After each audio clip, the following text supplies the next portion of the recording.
de la musique et du public. Le mercredi 2 juin, le théâtre Gérard Philipe reprenait vie. Et pour cette première, c'est le groupe savoyard Elephant Talk qui s'est produit sur scène. Alors en quelques mots, c'est un groupe de rock, plutôt influence stoner, rock stoner. Et la particularité, c'est qu'on n'est que deux. C'est-à-dire qu'on est juste un batteur et un bassiste-chanteur. En fait, tout ce qui sort sur scène et sur l'album n'est produit que par nous deux en même temps. Il n'y a pas de séquence, il n'y a pas d'enregistrement qui tourne en même temps, il n'y a pas de boucle électronique, rien du tout. Alors le groupe, il est né maintenant il y a 2 ans sur l'initiative de Gabi, il y avait cette idée-là qui lui trottait dans la tête de faire un groupe simplement avec un batteur et un bassiste. Il y a quelques années, on était en concert sur Genève et pour caler sa face, pour régler sa face, l'ingé son met le groupe Royal Blood. Et on a adoré ce qu'ils ont fait et Gabi demande au gars mais en fait c'est quoi ce groupe? Et il dit en fait ils sont que 2, il y a juste un batteur et un bassiste. Wow, et là ça a fait tilt dans la tête de Gabi je pense, il a fait ok c'est carrément possible. D'un point de vue du spectre sonore du son qu'on envoie, on n'a pas toute la hauteur de spectre.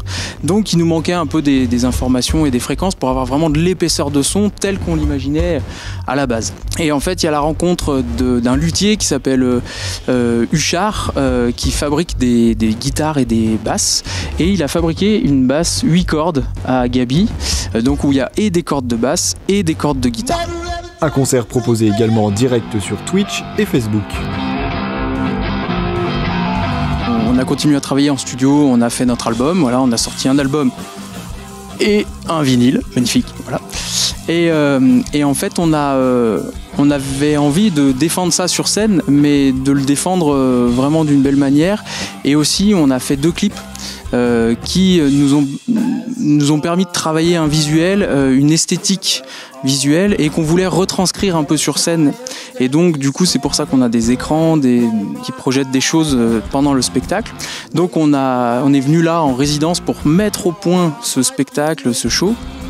Et du coup de pouvoir proposer ça et le décliner dans le monde entier, voire dans l'univers. Donc on a eu l'autorisation de mettre quelques personnes dans le public, donc ça c'est super cool déjà parce que ça nous fait super plaisir de rejouer devant des gens.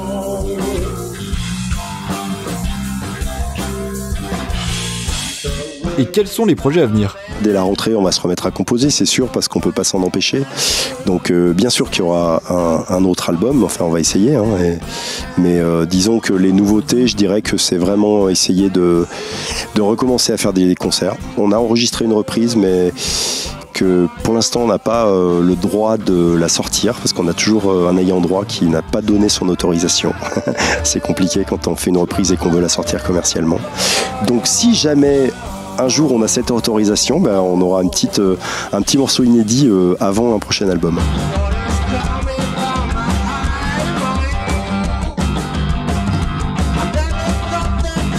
On a eu une très bonne presse puisqu'on est suivi par un label qui s'appelle M&O Music et donc ils nous ont permis de bénéficier de pas mal d'articles de presse. On a même été dans Rolling Stone, des magazines vraiment hyper classieux, on s'y attendait pas. On a un invité prestigieux sur l'album qui est Ron Thal, qui est un guitariste américain qui a joué 10 ans avec Guns N' Roses, mais ça c'est un invité qui vient juste faire un solo. Devenez un éléphant, parce que nos fans sont des éléphants, et achetez l'album. Un spectacle de presque 2 heures qui en a mis plein les yeux et les oreilles.